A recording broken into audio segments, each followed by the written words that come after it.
All right, we're back here again, and it's a Thursday, and you've tuned in for Think and Link, Brand New World. We have two amazing guests on the stage with us today, Knut and Abby, and they are both very dynamic.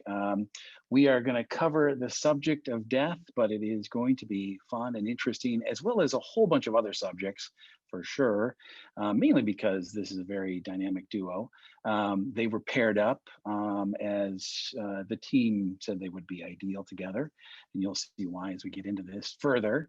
But if you've never been to one of these events before, I want to make sure you know some of the protocol. One, audio on mute, video on live so we can see faces if possible.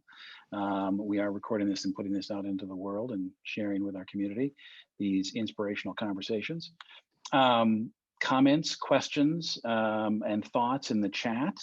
And if you want to go see what Capsule is, you can find that at capsule.us, there we go. And then Everplans and NGL, the two brands behind these two great characters.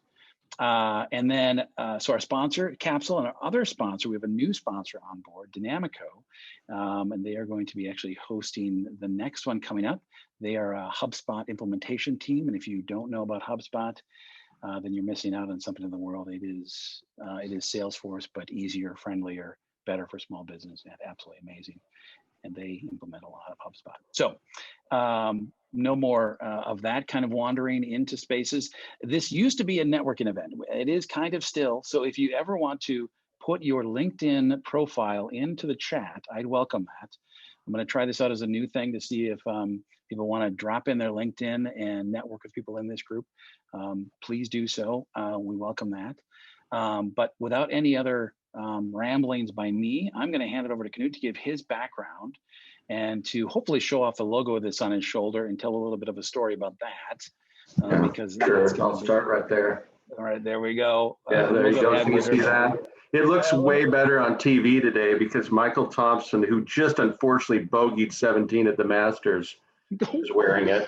But he is playing pretty good. He's tied for 11th. So we're hoping he birdies 18 and gets back to tied for 4th. Hi, I'm Knut Olson. I got to know these Capsule folks back when I was working at Thrivent, and did a rebranding with Thrivent a number of years ago, long time ago now, it feels like, in a different world. And I had the opportunity to go a couple other places after I spent 25 years at Thrivent, doing a whole variety of jobs there: sales, distribution, marketing, products, operations, all sorts of stuff. And had a chance to go run a Canadian insurance company called Foresters and help them run an asset management firm and a broker dealer on Wall Street for a while, which is when I met Abby, our other guest here, was when I was working in New York. And then I went to a great company called NGL, National Guardian Life Insurance Company in Madison, Wisconsin. And I inherited a wonderful company that had unbelievably cool DNA and had never had a consumer brand, really, in a meaningful way, because as we talk about things, we basically 20-something years ago decided to be a funeral insurance company for distributors who work with funeral homes. And basically, so when somebody came in and pre-planned a funeral, we became a financial intermediary or mechanism behind the scenes, and we're kind of invisible. And when I got there, I kind of asked the question, is that really important that we stay invisible, or maybe should we actually let people know there's a cool company that stands behind all this stuff, and maybe there's some other applications, and maybe we could actually help more people do good stuff if we actually built a brand. And so that's maybe a quick introduction, a little bit about my background, at least as it relates to marketing and working with Capsule. And so I'll leave it there, maybe, Aaron, for starters. Yes, that's great. Knut, thank you for that wonderful background and the nod to the Masters as well. That is cool. Abby, give us your background. I'm Abby Schneiderman. I'm the co-founder and co-CEO of a New York City tech startup organization called Everplans. That is a company that's all about helping people get organized for the unexpected. And I'm the co-author of a book. It's called In Case You Get Hit by a Bus, How to Organize Your Life Now for When You're Not Around Later. I'm a repeat tech entrepreneur. I've basically been working in startups since I graduated from Penn in 2002, and have been doing startups my entire life. I've been doing Everplans for the past 10 years though. And Knut and I were lucky to run into each other through a mutual contact in the industry. And I'm sure we'll talk about this later, but the rest was sort of history. And you're so very fancy right now because you were just on another television program of significant note, I believe, right? Oh, I've actually was super nervous about it. I was on Good Day New York this morning talking about our book and Everplans, and it was a great segment. I'll share it afterwards, but more to come. Wonderful, wonderful. We don't have to be nervous here with us at all, right? Kelly and I make it extremely comfortable. Yeah, we've been very fortunate. The book's been getting great attention. We've been on a book tour for the past 2 months since we launched our book. It came out at the end of December through Workman Publishing, which is the company that published What to Expect When You're Expecting, and they're just an incredible organization. And the good thing about having a real publisher, it means you get national distribution. And so our book is everywhere right now, and we're just in the process of getting out there because we're on a mission to help people get more prepared in life for all of the things that we can't expect, and that's a big part of what we work on at Everplans. It's a big part of why we're working with NGL now. NGL recently acquired our business in January, and we're now on that mission together. That's great. Wonderful. Kelly, take it away.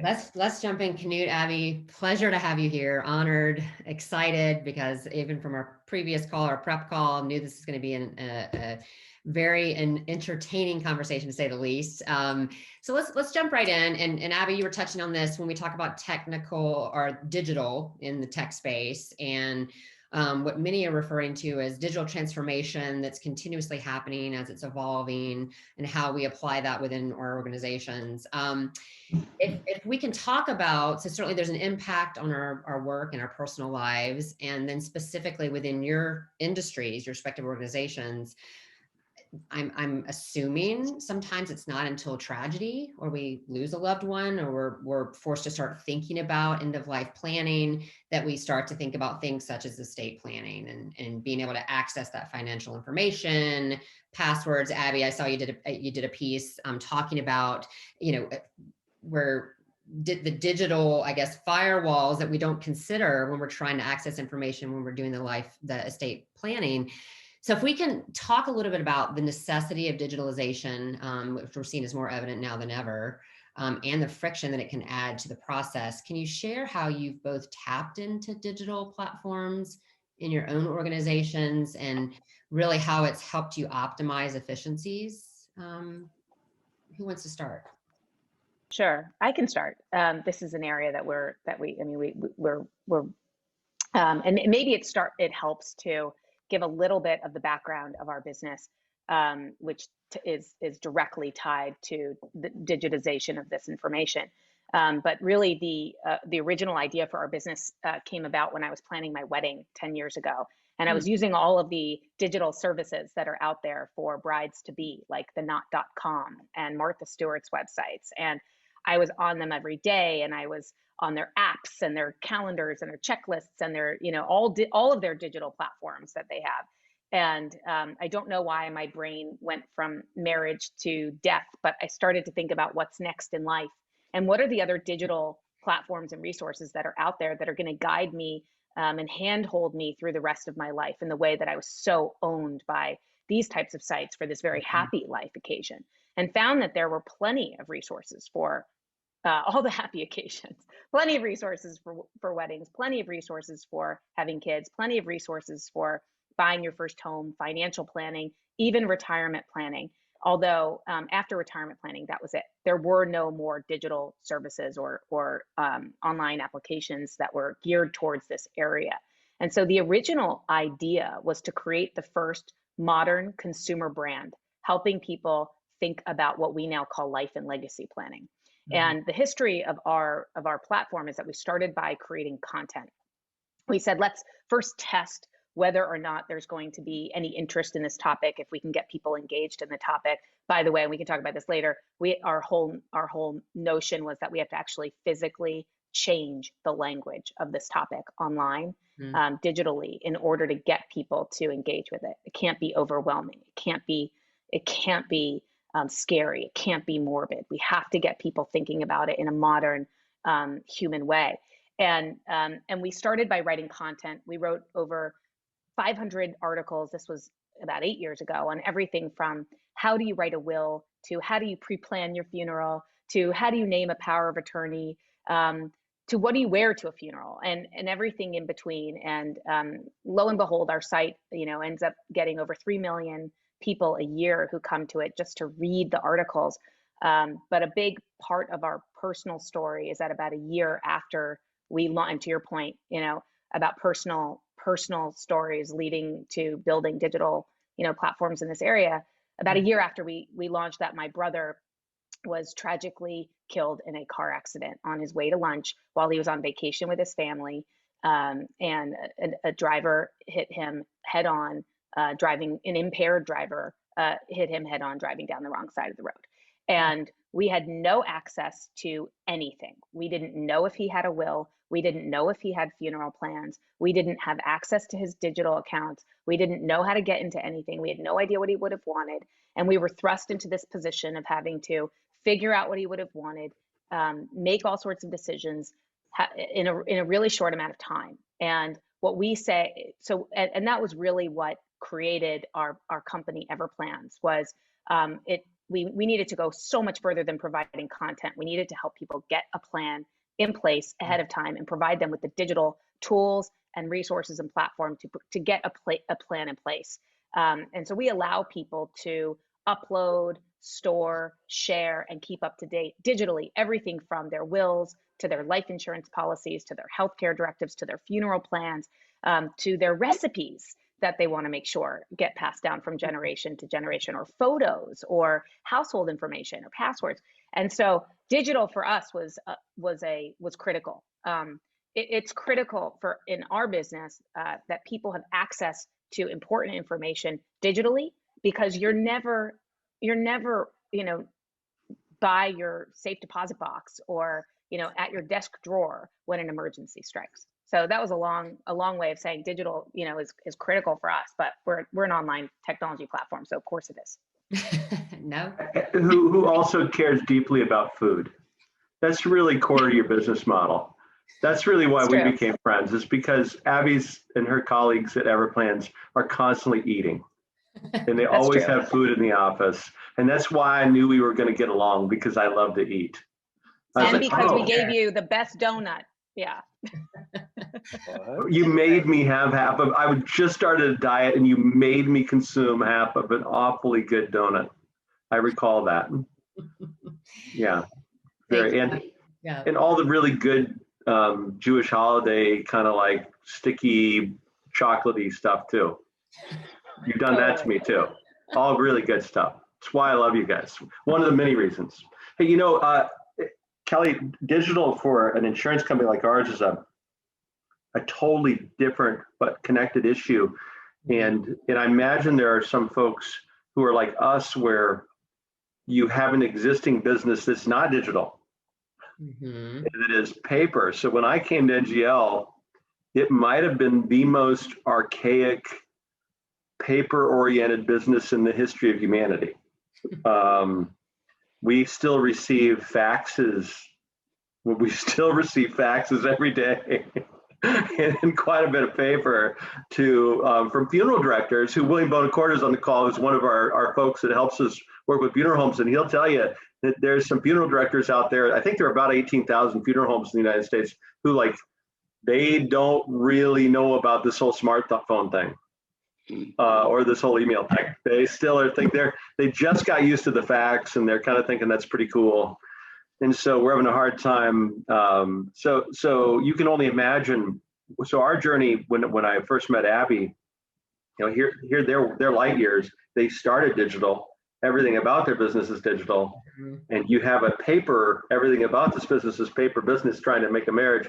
So we actually had to start by getting rid of stuff and creating capacity to go digital. And we probably spent the last 2 years actually continually changing processes, building capabilities, getting rid of stuff that gets in the way, and addition by subtraction to be able to go digital. So, and then so the whole vision for us is to marry these two stories and to figure out how to make that happen, which is really going to be where we think the juice is to help consumers and to help funeral homes. And hopefully one of the things that's really kind of an offshoot today, you guys might find this interesting. I knew, by the way, 2 years ago, I knew nothing about the funeral business, like zero. When Aaron and I first started talking about this, he was like, yeah, no, I had no idea. It was super fun. It was an adventure in a way to learn about the death industry and to find out, there's like $25 billion a year that gets spent by people in the United States on funerals in round numbers.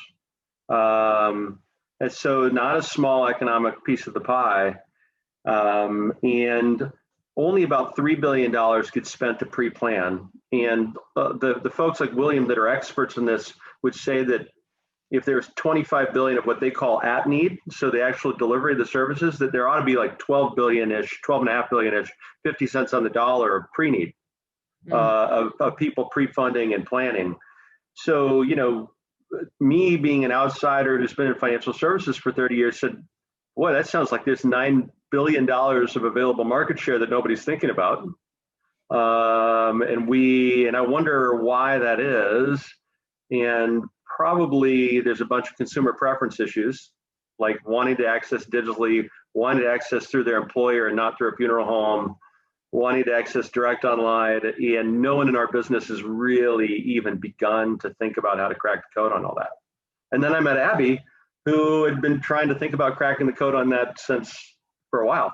And so, part of our journey together, one of the many things, it's not just around helping people plan for the inevitable, but because we're trying to help people, but it's also trying to find new ways to reach consumers who would benefit from these services, but probably in a way other than going into a funeral home.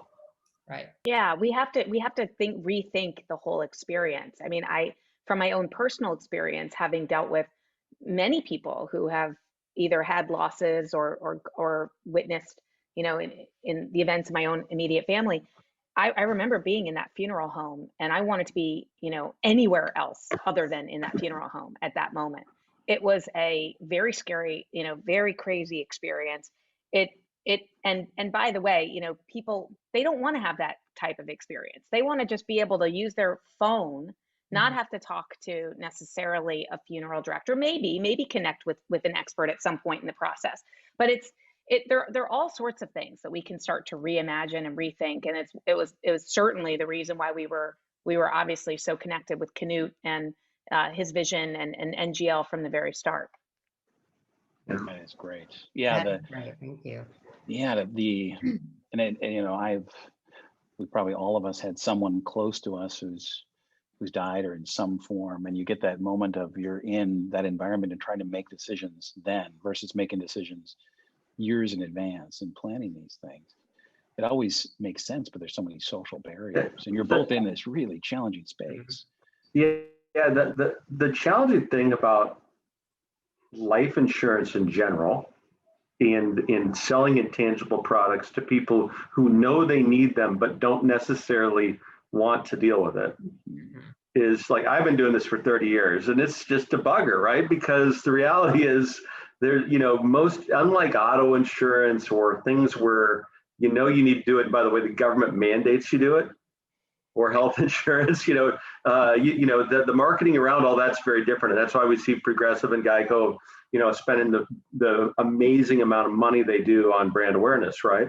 But in this business, it's a totally different deal. The whole sales track and the whole human motivation track is so different. And what I think Abby and I hope is that we eventually crack the code on making it easy for people and we do stuff for them, because the biggest challenge still is to get people to, I don't know how you are, but like, you know, I always think, oh, well, maybe around the holidays, I'll go up to my office for a couple hours and organize all this stuff into my Everplan.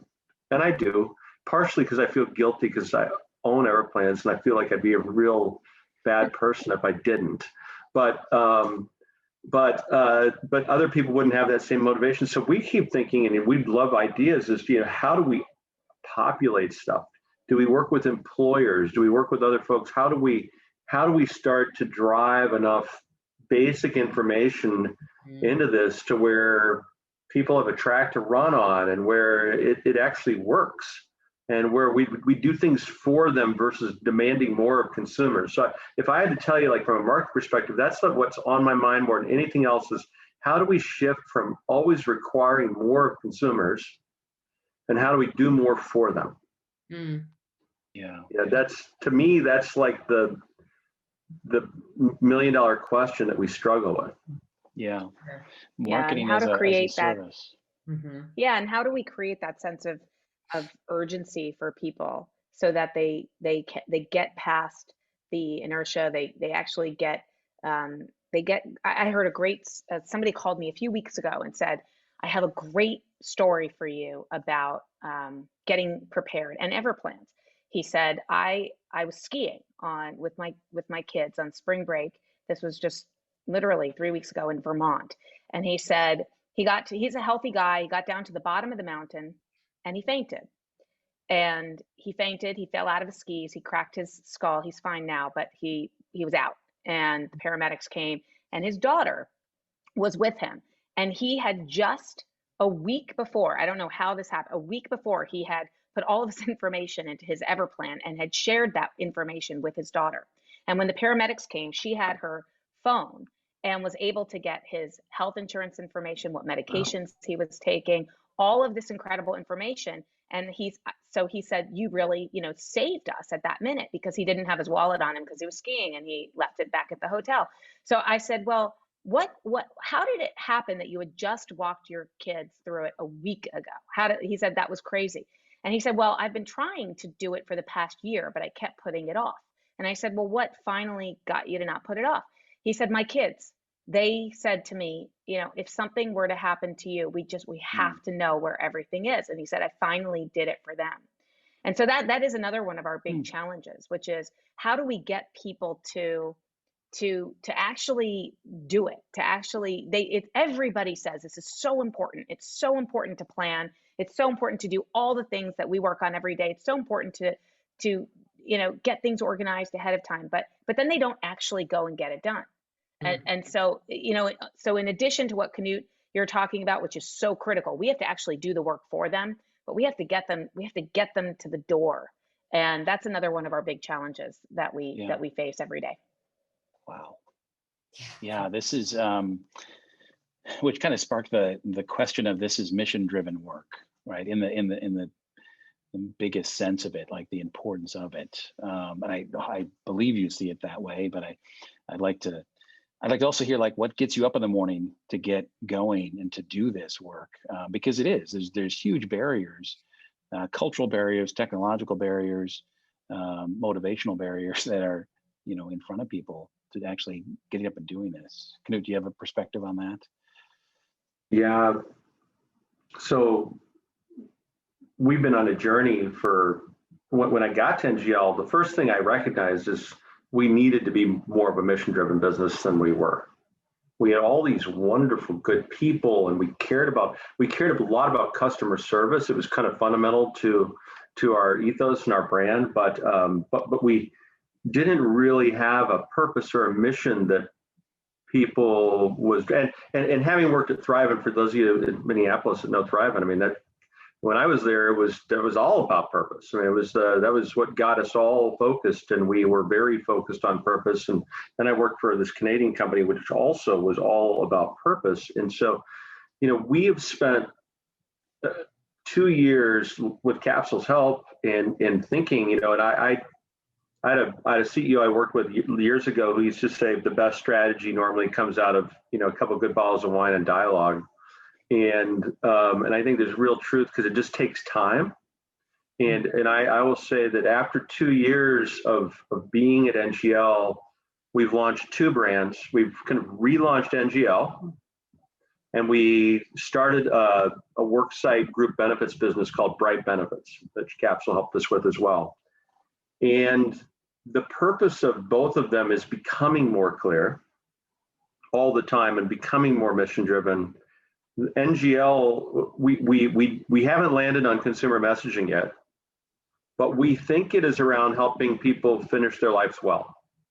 We think it is around, being organized, making it easy on the next generation when you do pass away, helping know how to handle healthcare directives at the finish line, long-term care, assisted living, palliative care. We think there's this whole sort of final expense issues, final tax return issues, all this stuff that's like nobody wants to deal with, right? But every single one of us is going to get the opportunity to leave this burden to probably our oldest daughter if we have kids. By the way, that's what the research shows. That's one of the things Capsule helped us realize is that most likely, not all the time, I mean, there are a few of us guys that are decent people, but most of the time it's the oldest daughter that ends up with the burden of dealing with mom or dad's stuff. And there are lots of other caregivers and new family structures all the time. But when we were thinking about kind of archetypes of and personas of who our kind of target customer is, our mission is probably in some ways to make life a whole lot easier for that oldest daughter. And actually make things, so it's one of the ways I think about it to try to stay purpose driven. And then in the benefit space, and where Everplans kind of syncs with both brands, it's nobody seems to have really made it easy for employees to manage this stuff either. Nobody's really got a great digital interface where your dental card, your vision card, your Anthem Health card or your healthcare card, and your funeral information and all your wills and everything's in one spot. Mm-hmm. So we think that we're going to try to build 2 consumer brands, one for the worker, one for the retired person approaching the finish line, and try to help them relieve some of these burdens. And so that is what's driving us. Increasingly, we're getting more focused that there are a couple of social imperatives that we can attack for different segments of life. And we hope that eventually, if we get some of this stuff right, will transform our business model and give us some advantage.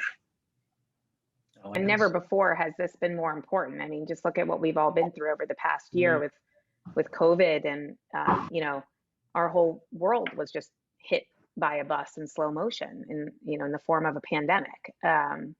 And I think we're seeing left and right that while this used to be a nice to have, it's now a need to have. And whether you're an organization who needs to make sure your employees are well protected, or your financial planner who is taking care of your clients, or just a family member who wants to take care of your family, this is never before been as important as it is today.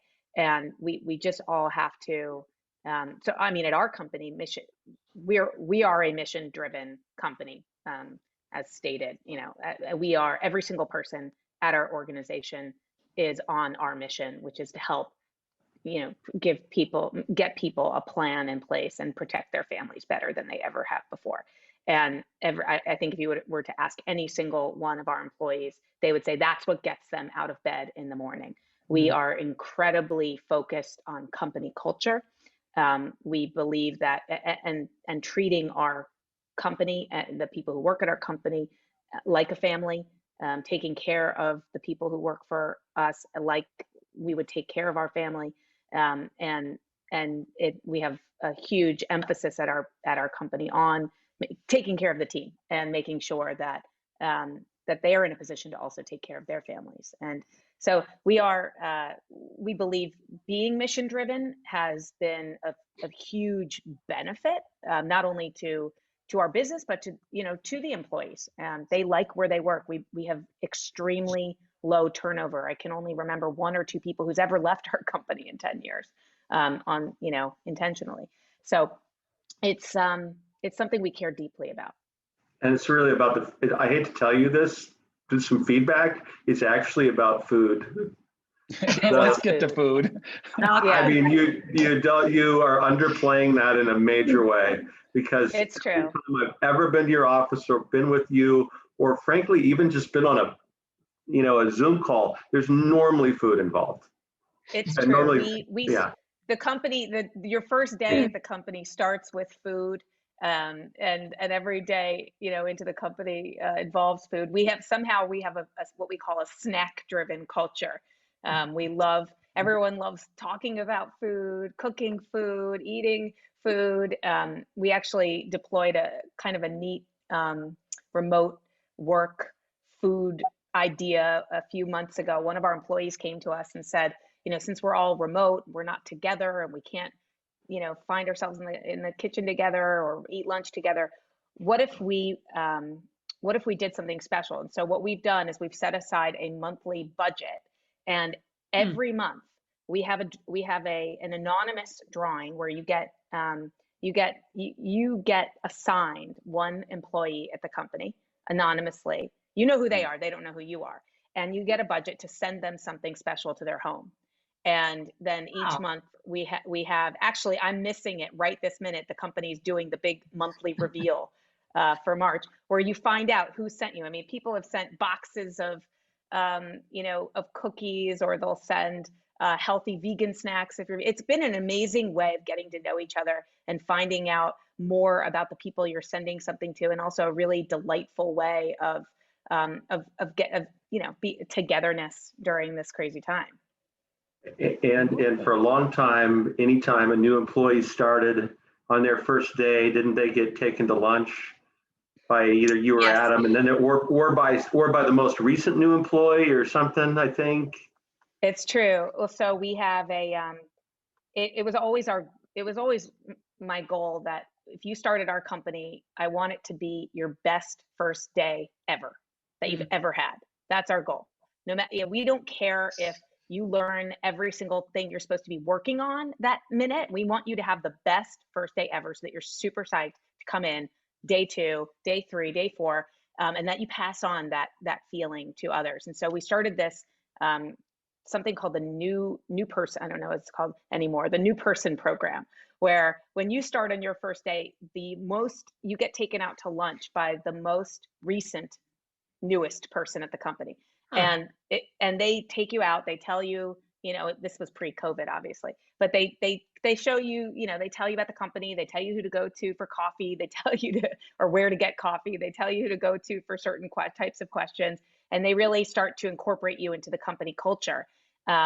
And then I can't tell you everything about the program because some of it's surprise, Knut, in case anybody on this call ends up ever working at Everplans. That's true. You're right. Yeah, that's a good point. You could be recruiting. I know you. Always recruiting. But they do. There is food. We do have, and Adam and I, my co-founder, we instituted a really special tradition that I hope we can continue, at least in some fashion, as we scale our business. We take every year, as somebody celebrates their year anniversary with the company, Adam and I take them out to lunch anywhere in the city that they'd like. After you've been at the company for 5 years, we go out to dinner, and then it's a big company joke that after 7 years you get to have a sleepover, and then at 8 years you get to say you don't want the sleepover anymore. But that's obviously a joke. We've never done that and never will. To think about though. I used to think this stuff was just soft stuff, and but I've actually come to the conclusion that this might be the thing marketing people miss. Is like, if we say brands get built inside out, all the jargon, right? But then you forget to actually institutionalize all the stuff that actually creates a brand inside out.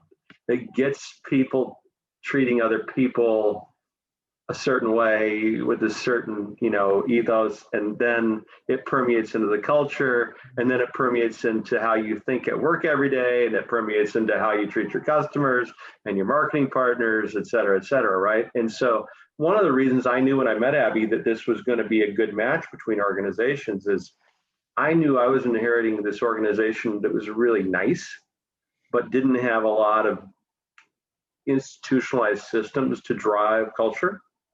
And I met this startup that had built the whole chassis digitally and built the whole people structure.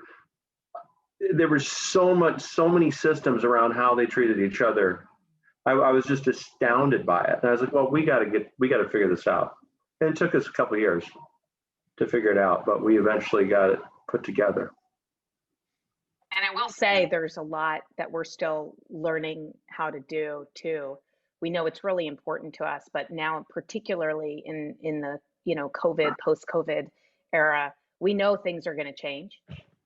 We don't want things to go back to the way they were. We don't think that would be the smart move, at least for our organization. And we want to be leaders in what comes next. And so we're really trying to listen to our employees, trying to learn from other organizations and see what works, what doesn't work, because we know things are going to change. And so some of the traditions and rituals or things that we used to do may continue, but they may not be able to continue in the same way. And so what does that mean for us? But it's something that we are devoting a portion of our mental, and work bandwidth to. It's not something that we think is just going to happen because it has to. We're actually devoting company resources to coming up with a framework, giving people the ability to spend time thinking about this, and we're going to be working on plans for how to evolve company culture in the post-COVID era. Yeah. No, we're hearing a lot about, and just in terms of retention and retaining employees, culture is the leading driver there. So we've had 3 of our best digital people in the last 3 months want to relocate, a couple at least, for family reasons. And, we are like, well, we don't even know where you are anyway. So, that makes sense, right? I mean, I don't know where they are. They don't know when the company is where I am. They haven't for a year. They just see me in this room,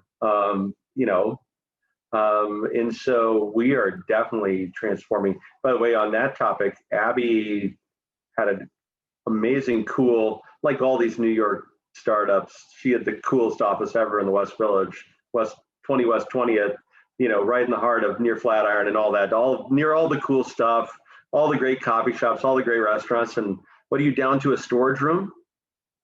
Yeah, we're down to a storage room. We had 3 spaces.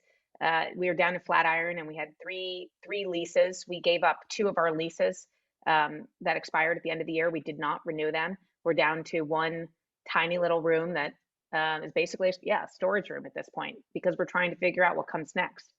And we're not sure. We really aren't sure what it's going to look like. We know there's some combination. We know we want to see our employees. We know they want to see each other, but we're not sure how often. And so we have to figure out, what are the right moments to come together. And it may be that the right moments to come together are more around the social aspects of our culture, because, we just did our strategic planning for the year over the past couple of months, and we did it all over Zoom. We used Miro boards, which we used for the first time. We use Google for a lot of our work, Zoom, and we found that the process was actually great, and we were able to get a lot done that way. And so it might even be better. Right. There's a lot to learn, and maybe even stuff to be gained. NGL will have moved from 5 real estate locations in Bristol, Virginia, Utica, New York, the west side of Madison, a business continuation space, and a home office, to half the home office.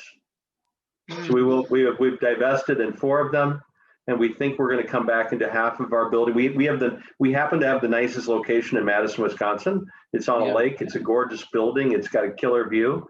And we think we're going to be able to lease the top 3 floors out to lawyers and accountants and professional services companies at a really nice rate. All that together is going to save us like $3 or $4 million a year. So when we don't have a lot of employees, and so we're thinking, do we take part of that and repurpose it to social stuff?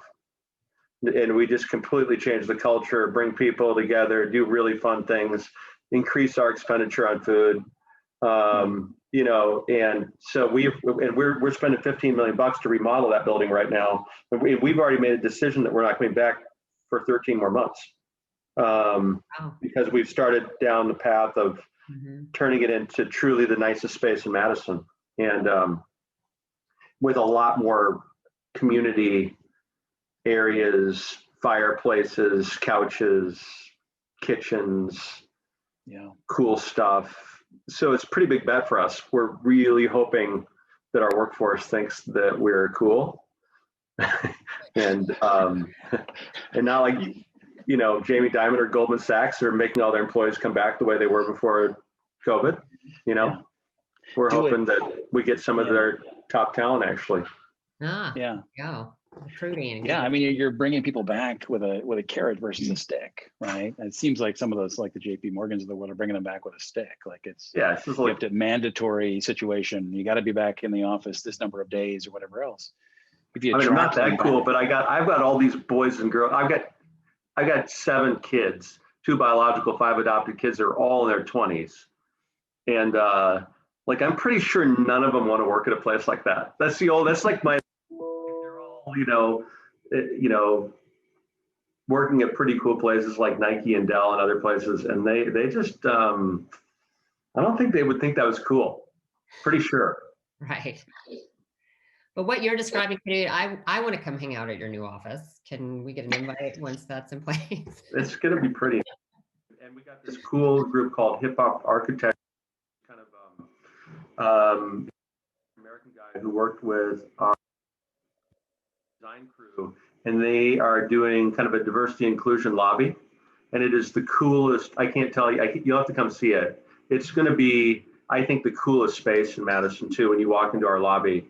So he's got a bunch of young students, all diverse students that are kind of trying to put this really cool lobby together too. So we're hoping some of those things are hopefully transformational for our culture on the back end of COVID. We hope. Sure. That's great. Oh, I hear an echo. Very strange. Oh, I hear an echo. Really? Maybe I told you, man, it's probably my hearing aids, Aaron. Sign of age. What's the difference between a hearing aid and an AirPod anyway, right? It's not much different. $6,000. True. That good point. That's the difference right there.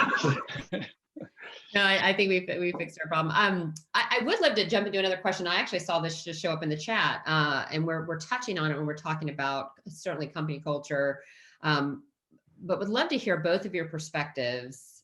What characteristics in terms of soft and hard skills would you say are pretty critical now for would-be entrepreneurs, but also for employees stepping into an industry such as yours? Any perspectives you can share there that you're seeing that may be different from pre-pandemic? I'd say empathy and empathic thinking is a big part of that. But anything else you could share? Yeah, certainly empathy.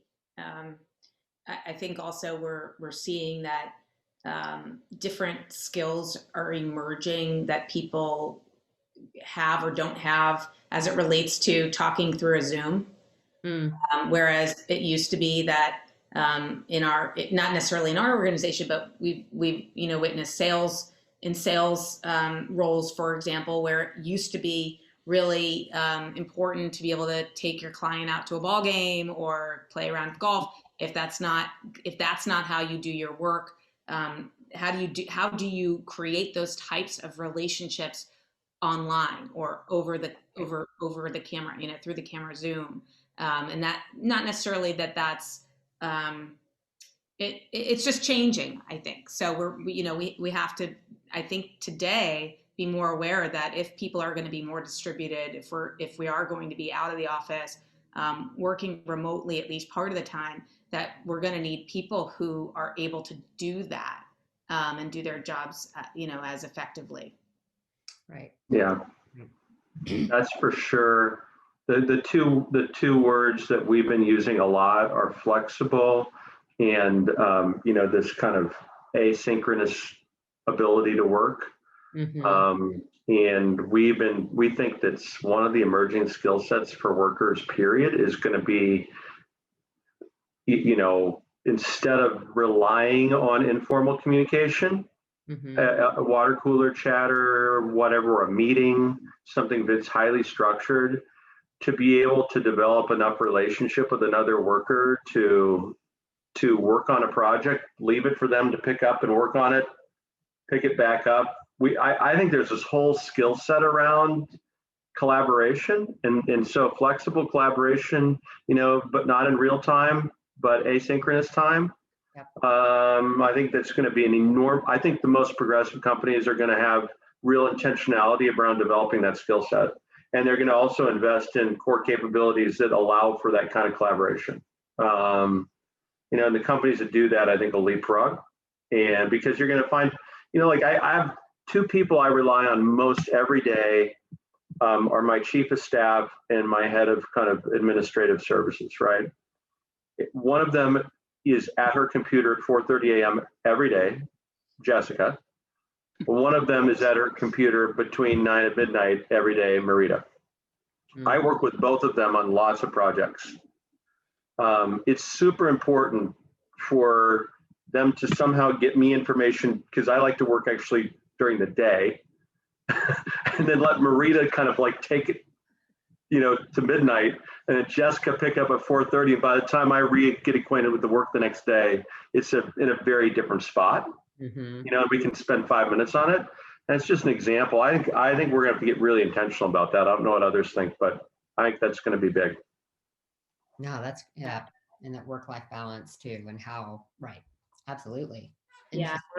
We're also trying to get to incentivize or to pay more attention to getting our employees out of the house, or doing things that we heard somebody say, that they were just waking up in the morning and then logging onto their computer, being, at their home the entire day, it doesn't have to be that way, right? Mm-hmm. You shouldn't have your calendar stacked from, if you are a 9 to 5 or 9 to 6 person, you shouldn't be on Zoom calls from 9 to 6. That's not healthy. That's not what we want for our people. So, we want to try to find ways of incentivizing, do some walking meetings, or take an hour and go do some exercise, or, how do we create, we really truly believe that happier, healthier people will create more productive, longer lasting employees at our business, which will create a better business for us, and better people overall. So that's what we're trying to practice what we preach, and actually make it happen. Absolutely. That's great. Love that. Okay. Well, I feel like I need to get to the concluding question, because we've got a lot of, I'm certain, perspective on good and bad design. And we've covered a lot of design related pieces, like the employee experience, obviously, as you interface in the digital environment, customer experience and related, and obviously the brand work we've done together, and design impacts almost everything, and we see it all over the place. And I'm curious. We use this this pairing, Jank and Swank, to reference good and bad design, because we see it all around us, and it's always good to remind ourselves of those moments of good and bad design. And so I'm curious from each of you if you can identify a bit of Swank and a bit of Jank when it comes to design things you've seen. Knut, I know you'd have a perspective on this, because I've talked about it a lot. Jank and Swank? Jank and Swank. I know. Jank, bad design. Swank, good design. Swank. No, I know I can tell you a Swank example. I really find my Starbucks app to be pretty swanky. I use it. I love Starbucks. I use it every single day. It's so easy for me to just click have my coffee ordered and ready to go so that I don't have to talk to anybody. I don't have to really do anything. I get to walk, pick up my coffee and leave. To me, that is seamless. It's perfect. There's basically nothing I would change about it. And I think it's just beautiful design.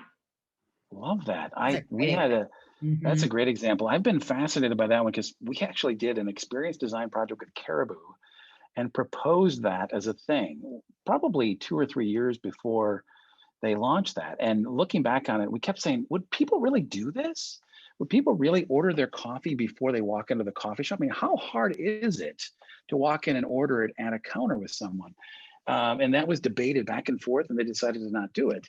And then Starbucks came out with it, and I chatted with some friends there, and they said they had no idea what that was going to do. No idea how much it's restructured their business and how they think about it. Because just the setup of the registers and how you buy and or order and then how you pick up and what that, and they've had to adapt in a heck of a hurry because people adopted, at a pace of digital, which is really fascinating. To hear someone in it's genius how integrated it really is. I mean, if I order a cold brew and it says in the app, not available at the store, and I'll say not available at the store, and I'll walk into the store and say, could I order a cold brew? Sorry, we're rebrewing the coffee. I mean, it is accurate. integrated. It is integrated Wow. from store into the application. It's absolutely, I think, one of the best designed systems I've used in the past few years.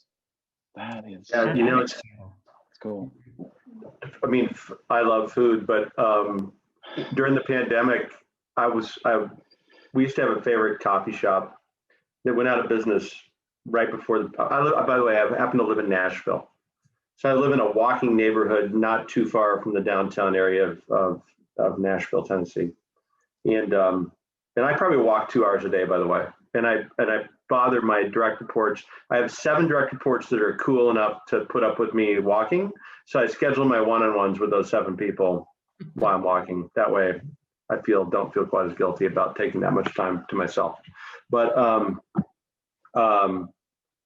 there's this new restaurant called Lady Bird Taco if you come to Nashville. So from Austin style tacos, if you ever had them, I love them. They're amazing. They only have like 12 tacos, but they opened up like literally April 1st last year. They put all this money into this incredible, fancy new design, really did a killer job. It looked really swanky, not janky. I mean, it was unbelievable. And then COVID hit. And I was as a young couple that used to live in Austin, moved to Nashville. I'm so impressed with these two because they adapted on a dime to their process.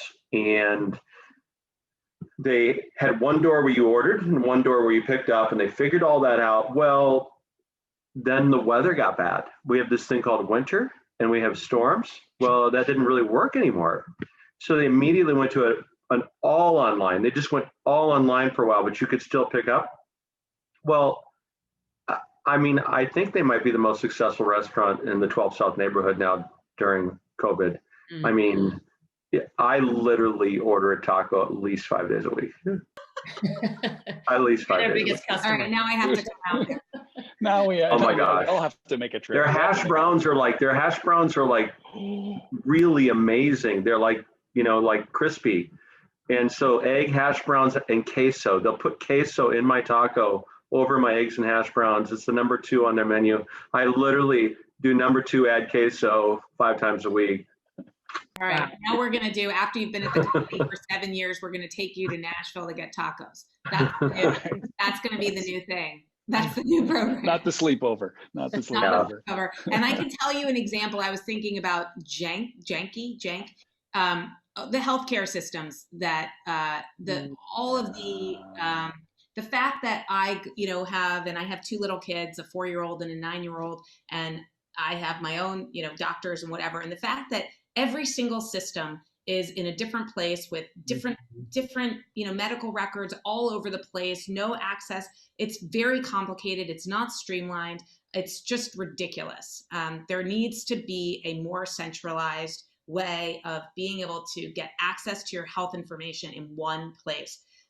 So that, I mean, it's for so many reasons, but I would say that to me, that's I mean, this was just something I was dealing with yesterday. I was trying to book a doctor's appointment, and they're asking for questions, and I'm like, how do you not know the answer? How do you not have that record? Why do I have to find that record? You should have that record. Right. That is interesting. You really should screen. Yeah. You should screen your healthcare provider to see if they use Epic. To promote another great Madison company. But Epic software, it's a pain in the rear for these big systems to switch to their platform. But once they do, Vanderbilt did it 2 years ago. So my health at Vanderbilt, Abby, it's all in an Epic system. It is so customer friendly. That's awesome. My docs have all my information, all my tests, everything is there. I log in, they ping me with a text or an email, tell me to go into my site. That's great. So it's there. So that's the question to ask. Are you using the Epic platform? Because it's pretty killer. Wow, that's interesting. So we got another swank out of that one. Yeah. We got a jank and we got a swank. That was great. Love that. And it is fascinating. The privacy laws that have caused challenges to the healthcare system, but yet they just haven't really been as adaptive. You think, now this is a challenging time to get through. Once they get through this, you'd hope that there'd be a lot more innovation in that space for sure, or Epic's going to take over everything. Any other jank examples? Otherwise, we are getting to the end of our hour. I mean, I have plenty of jank examples. I mean, but I don't know if we need to get into it, but no offense to the insurance industry, but buying life insurance or disability insurance has been about the jankiest experience of them all. You get asked a million questions that, over and over and over and over again through the process, that should all be digital and are not. And it's just, for a million reasons, it's a terrible process that needs to be digitized and improved. Yeah. It's amazing how more design aware the average consumer is, possibly due to Steve Jobs or just generally speaking, the movement around design. But you get really frustrated really quickly around things that, they're just janky, right? Not thought through from the perspective of a person, of a human being. Yeah. This is great. Thank you too for doing this. Any other final thoughts, Kelly? Do you want to add or? No, this was a wonderful conversation as we knew it would be. So thank you, Abby and Knut, for joining us. Pleasure. Yes, for sure. This is wonderful. Thank you so much. Thank you all. And yes, and we'll hopefully see you soon in a beautiful Madison location. If not, at a taco place in Nashville. I prefer a taco truck for the next year in Nashville, Aaron, so come on down. We'll do that. I would love to. Okay. All right. Thank you, everyone, for joining us. Thanks. All right. See ya. Thank you. Take care. Bye.